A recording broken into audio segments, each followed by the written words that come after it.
Now, the government has a strategy to stop people becoming terrorists or supporting terrorism. It's called PREVENT. It's received enormous scrutiny over the years and is now in the middle of yet another revamp. In a moment, we'll hear from our guest of the day, Saida Vase, on this. But first, Emma Vardy looks back at the development of PREVENT in a city that found itself unexpectedly in the spotlight. In 2013, 6 young Muslim men from Portsmouth travelled in secret to Syria.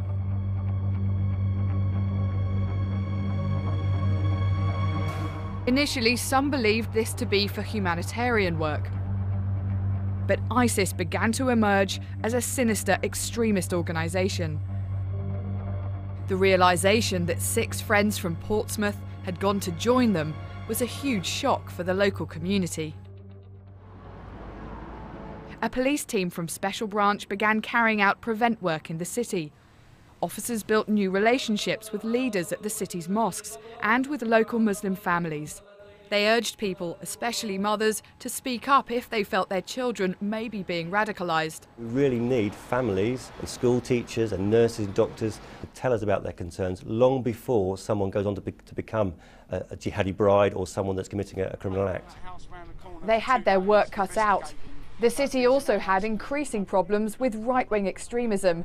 The English Defence League targeted Portsmouth's largest mosque. We've noticed that a lot of people that go to Syria actually come from this mosque. So. But what sort of stereotypical views do we think of when we think of a terrorist? PREVENT officers in Portsmouth brought the fight against radicalisation into the classroom, beginning a new programme visiting local schools. I think the goal is for students to understand what violent extremism is. We want to get our message across that, as far as possible, we don't want to criminalise anybody. They engaged with thousands of young people, discouraging travel to Syria, but also discouraging radicalisation towards the far right. It was one of the first cities in the UK where PREVENT was being used extensively to discourage radicalisation of all kinds. The PREVENT statutory duty prompted a significant step forward in the delivery of PREVENT work across all public sector organisations. Now social workers, healthcare staff and teachers had a duty to report concerns over extremism. Hundreds of frontline staff in Portsmouth received training on radicalisation.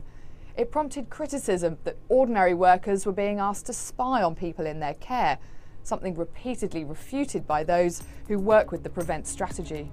Responsibility for PREVENT was transferred from the police to Portsmouth City Council. The main part of our role is through education, so keeping people safe.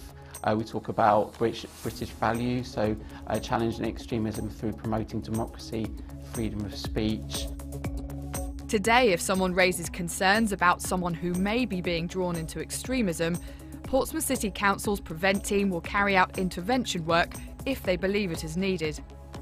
The process is usually kept highly confidential, but PREVENT teams are keen to stress they see their work primarily as safeguarding vulnerable people.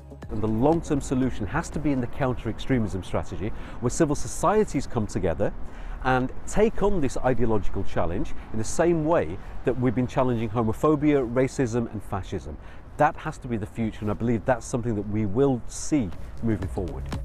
No one else from Portsmouth has since been known to have travelled to Syria, but authorities believe their counter-extremism work must continue.